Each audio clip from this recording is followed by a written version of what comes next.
यदा यदा ही धर्मश्च ग्लानिर्भवति भारताभ्युत्थानम् साधूनां च विनाशाय दुष्कृता। क्या कहा कृष्ण ने भगवत गीता में? कोई भी भाषा, कोई भी धर्म बुरा नहीं होता है, इसकी परिभाषा करने वाले बुरे होते हैं। बाप की सजोई हुई धरती या संपत्ति को अगर बेटा बेचता है तो उसे नालायक और नकारा कहा जाता है। मैं दावे के साथ कह सकता हूँ कि देश का प्रधानमंत्री भी है। मैं सनातन विरोधी नहीं हूँ, लेकिन ढोंगियों, भ्रष्टाचारियों, व्यभिचारियों, देश के व्यापारियों के विरोधी हो जो देश में डॉलर 100 के पार गया, उसको दबाने के लिए तुरंत एनजीटी के माध्यम से गंगा को प्रदूषित करवा दिया गया। अरे ये सब छोड़िए, ये बताइए अमित शाह जी जिस प्रोग्राम में जाएंगे वो इंसान गलत हो सकता है? 101% गलत हो सकता है। क्यों नहीं गलत हो सकता है? अभी सोशल मीडिया पे खबर चल रही थी कि अनुराग ठाकुर और अमित शाह के बेटे जय शाह और शाहिद अफरीदी, जिन्होंने कि कश्मीर को स्वतंत्र मूल को घोषित करने की मांग कर रखी थी, पाकिस्तान के पूर्व क्रिकेटर हैं उनके बगल में, तो इससे साफ जाहिर नहीं होता है कि ये सब किसी भी स्तर पे गिर सकते हैं। आप बताइए, जो धीरेन्द्र ब्रह्मचारी, क्या बोलते हैं, धीरेन्द्र शास्त्री, ये क्या था? इसकी बहन एक मौलाना के साथ, मतलब मुस्लिम व्यक्ति के साथ शादी कर ली। इसके बहन के शादी का पूरा खर्चा मुस्लिम समाज के लोगों ने कहा, और ये एहसान फरामोश कुंभ के मेलों में हिंदू राष्ट्र का निर्माण कर रहा है। हिंदू राष्ट्र बन गया, कुंभ तो समाप्त भी हो गया। आप मुझे बताइए कि दुनिया का पहला व्यक्ति है जो अमेरिकी संस्था, अमेरिका हितों के रक्षा के लिए ट्रेनिंग देती है, एक अलौकिक व्यक्ति है हिंदुस्तान का पीएम माननीय नरेंद्र दामोदर दास मोदी। 1993 में वहां जाके ट्रेनिंग लिए थे। आप उनके वेबसाइट पे जाइएगा, एक लौता इंटरनेशनल व्यक्ति है ये। हिंदू बाबाओं से क्या दिक्कत है आपको? हिंदू बाबाओं से हमें शुद्ध रूप से साधु महात्मा हो, जगत गुरु शंकराचार्य हो, प्रेमानंद महाराज हो, जो इनके झांसे में ना आवे, जो जनहित की बात करें, मुझे उनसे कोई एलर्जी नहीं है। आप बताइए, 1 साल छोटे व्यक्ति को, उम्र में 1 साल छोटा, ये 75 के हैं राजा बाबू, और पलटू राम 74 साल के, और एक बार जाकर के बिहार के डीएनओ को गाली दे करके आए थे। अभी पेड़ से सोना उगा रहे हैं। अंधभक्तों, हिंदू अंधभक्तों, ये देख लो कि भविष्य में ये लैट्रिन से भी कुछ निकालेंगे, हीरा निकालेंगे। अनुरुद्धाचार्य हैं, देव की लंदन है, और भी बाबा हैं, इनसे क्या परेशानी है? ये सब दुराचारी हैं, व्यभिचारी हैं, अपनी दुकान चलाते हैं। आप मुझे बताइए क्या लिखा है? यदा यदा ही धर्मश्च ग्लानिर्भवति भारताभ्युत्थानम् साधूनां च विनाशाय दुष्कृता। ये भगवत गीता में है। क्या कहा कृष्ण ने भगवत गीता में? कोई भी भाषा, कोई भी धर्म बुरा नहीं होता है, उसका की परिभाषा करने वाले बुरे होते हैं, अपने जो स्वार्थ अनुसार परिभाषित करते हैं। आप मैं बता दे रहा हूं कि ये सब जो है हिंदुस्तान को बेचने को, हिंदुस्तान को बर्बाद करने का ठेका ले रखे हैं। कौन ले रखे हैं बताओ तो? ये बीजेपी वाले, धीरेन्द्र शास्त्री, अनुरुद्धाचार्य, और है जो सतगुरु का नाम है वासुदेवानंद। डॉलर 100 के पार हो गया है हिंदुस्तान की, और बिना का मुकदमा कर देना। क्या आपका? आप मुकदमा, वहाँ पूरा वीडियो है। नहीं, इस तरह से बाबा को बदनाम नहीं कर सकते। मैं नहीं कर रहा हूँ भाई, मैं भी कह दूंगा आप भी सप्लाई करते हैं। मैं नहीं कर, पत्रकार हो, कुछ भी बोल दूंगा। आप बोलिए। उन्होंने सबूत क्या? एविडेंस के साथ अगले ने अगर सोशल मीडिया पे घूम रहा है तो विदाउट पत्रकार ने सबूत दिया। हाँ, दिया होगा, आपने देखा ना? हमने देखा। आप सनातन को बदनाम कर रहे हैं। मैं सनातन को हम बदनाम कहे करने जाए भैया?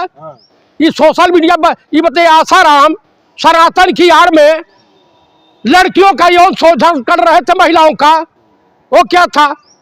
आप बताइए, 1500-1600 रुपया में सीडी गुजरात की पुलिस ने गिरफ्तार किया। नग्न महिलाओं को नहाते हुए, इतना डूबते हुए, इतना ये करते हुए गुजरात की पुलिस ने गिरफ्तार जब किया। देखो सनातन के खिलाफ बोलते हो। मैं सनातन विरोधी नहीं हूं, लेकिन ढोंगियों, भ्रष्टाचारियों, व्यभिचारियों, देश के व्यापारियों के विरोधी हो जो देश बेच रहे हैं।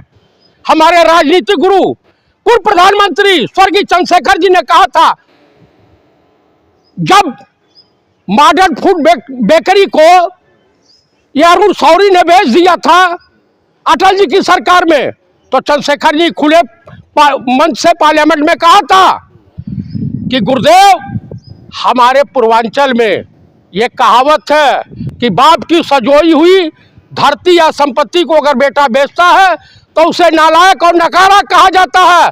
मैं दावे के साथ कह सकता हूं कि देश का प्रधानमंत्री नालायक भी है और नकारा भी है। कि आप कुंभ आस्था का प्रतीक है, मंदिर आस्था का प्रतीक है, और कुल मिलाकर के इसकी आड़ में आपको भारतीय राजनीति संविधान से दूर रखना चाहिए। आस्था जिसकी जिसके प्रति हो, कोई कृष्ण को मानता है, कोई राम को मानता है, कोई राधा रानी को मानता है, कोई शिव को मानता है, कोई हनुमान जी को मानता है, कोई परवरदिगार आलम को मानता है, कोई गॉड को मानता है, कोई वाहे गुरु को मानता है, सबके है। आपने एप्लीकेशन दिया, थाने गए आप? किसके लिए? अगर कोई ब्लैकमेल कर रहा है तो आपने एफआईआर क्यों नहीं किया अभी? किस पे?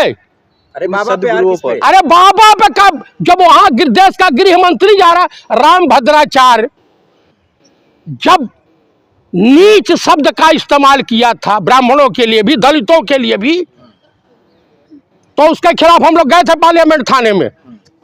एसएचओ और एसीपी ने हाथ जोड़ के कहा हमको नौकरी करने दीजिए। हम लोग बाहर आकर के बयान दिए। तो आप दूसरे थाने जाते? आप कौन सा थाने जाएं? हिंदुस्तान में ही यहाँ न्यायपालिका तो इलेक्शन कमिश्नर के खिलाफ न्याय देने में कतरा रही है।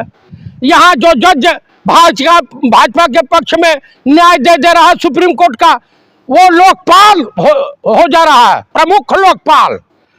जो जज राम मंदिर पर फैसला दे देता है अर्जी फर्जी तरीके से, वो जज राज्यसभा सदस्य हो जाता है।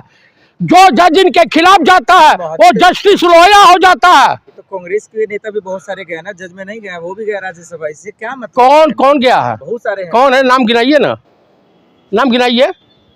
याद नहीं, नाम गिनाइए, मैं बता रहा हूं, आप सुनिए।